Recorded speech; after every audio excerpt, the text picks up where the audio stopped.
Have you ever noticed how a single sentence, almost like a key slipped into a lock, can open an entirely new way of seeing? Eckhart Tolle speaks of these moments often, and today we'll journey through one of his most illuminating talks together. I'll guide you conversationally, keeping the depth and length of the original while letting the message breathe with warmth and clarity. Settle in, take an easy breath, and allow the ideas to meet you where you are. Eckhart begins with a light story. A couple returns from church, inspired by the verse about moving mountains through faith. That night, the wife gazes at a small hill outside their bedroom window and whispers, "Tomorrow you'll be gone." Dawn breaks. The curtains part. The hill remains, resolutely unmoved. She sighs, "See, I knew it wouldn't work." The tale offers more than a chuckle. Tolle points out that repeating beliefs isn't faith at all. Real faith is a felt connection to the silent vitality beneath every appearance. When that living current is sensed, confidence rises effortlessly. There's no need to force reality to obey a wish. Whenever I catch myself pushing life around, I remember that steadfast hill and simply smile, then let go. Something larger moves in its own timing. Drawing on the teachings of G.I. Gurdjieff, Tolle distinguishes personality, our conditioned bundle of memories, roles, and opinions, from essence, the quiet aliveness that precedes every story we tell about ourselves. Modern culture proudly polishes personality, yet the very shine can become a heavy mask, blocking the radiance of essence. Eckhart invites us to let personality retreat, not by attacking it, but by giving spacious attention to what is deeper. Each moment of inner stillness unseals a window in a stuffy room, and fresh air pours in on its own. Over time, conversations soften, creativity flows, and the urge to prove ourselves fades. Essence never competes. It simply shines. When Jesus spoke of the kingdom of heaven, Tolle hears less a distant paradise and more a metaphor for inner spaciousness. Picture the sky. Vast, intangible, impossible to possess. You can walk through clouds or orbit Earth in a rocket, but you'll never bottle sky in a jar. In the same way, consciousness is the non-thing within which all things appear. Closing the eyes for a moment, sensing the gap between thoughts, we discover that very sky inside. Heaven isn't postponed until a future life. It's available here, behind each breath. History shows how the phrase "doing God's will" can kindle compassion or justify harm. How do we know whether an inner impulse is genuine alignment or self-deception? Tolle's answer is disarmingly simple. Merge with the present moment without resistance. By inwardly agreeing with what already is, we step into the same intelligence that spins galaxies and knits skin. Accepting the plain fact that the present moment is as it is ends the mind's quarrel instantly. From that acceptance, unexpected creativity emerges, guided by something wiser than thought. Whenever irritation arises, quietly acknowledging, "It is as it is," loosens inner tension, and new possibilities appear. Because the word God often summons an image of a patriarch in the clouds, Tolle uses freer pointers: the source, the transcendent, the divine, the force. No label can cage what precedes time and space.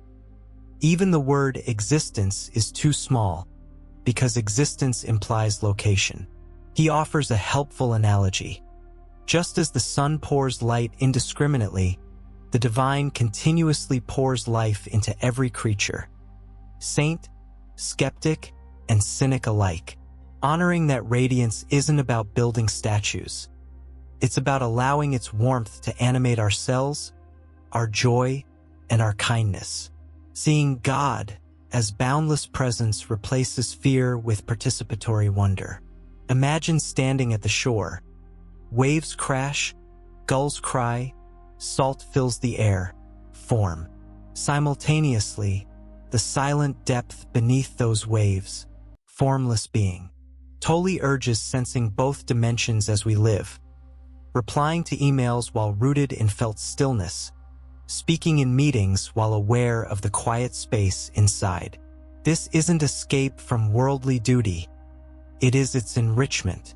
From the vantage of spacious awareness, relationships lose drama. Everyday chores glow with quiet meaning, and creativity thrives.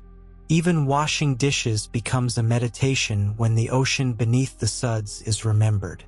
Eckhart recalls visiting his mother soon after an intense awakening. On her shelf, he finds an old New Testament left by Jehovah's Witnesses. Leafing through, he realizes certain sayings pulse with unmistakable presence. They're fragments, yes, yet radiant ones that point directly back to the silence he now recognizes as his own inner life. Sacred texts, he notes, come alive only when read from the openness they describe. Without that, words remain dried ink. With it, they vibrate like tuning forks striking the very heart. To make the ungraspable slightly more graspable, Tolle returns to the image of the sun. The sun pours light without qualification. It asks nothing in return. Being does likewise, radiating consciousness through every heartbeat, breath, and spark of thought. We honor the sun by allowing its warmth to enliven us, not by arguing over who owns it. The highest form of devotion, therefore, isn't endless petition but full presence, living as an unobstructed ray of that one light. The more present we are, the less we need to talk about spirituality. Life itself becomes the hymn. Looping back to the immovable hill, Eckhart concludes that authentic faith looks nothing like rigid assertion. It feels more like a dance. Personality bows, essence steps forward, and each moment becomes fresh choreography by something greater than thought. Mountains may move or remain. Inner heaviness certainly lifts. As practice deepens, faith evolves from belief in something to direct knowing as something, namely the spacious awareness that hears these very words. Pause several times an hour for 3 conscious breaths. Feel the aliveness in your body and let thoughts drift like clouds across an open sky. Whenever resistance appears, whisper yes to the moment. Notice how acceptance frees energy for wiser action. Keep a small object, a stone, a ring, where you will see it often. Let it remind you to return from personality stories to the clear field behind them. Choose one line of any sacred or inspiring text and read it slowly, allowing meaning to emerge in the silent spaces between words. We began with a frustrated woman and her stubborn hill, traveled through personality masks, inner heavens, linguistic pitfalls, and sunlit analogies, and discovered along the way a simple treasure, the alive stillness already here, needing only recognition. Resting in that recognition, life flows with new ease, and we naturally become blessings in motion. If these reflections resonate, consider subscribing to this channel. New explorations will find you with each upload, and your insights in the comments will enrich our growing community of mindful listeners. Until next time, keep breathing into presence, one conscious moment, one gentle yes at a time.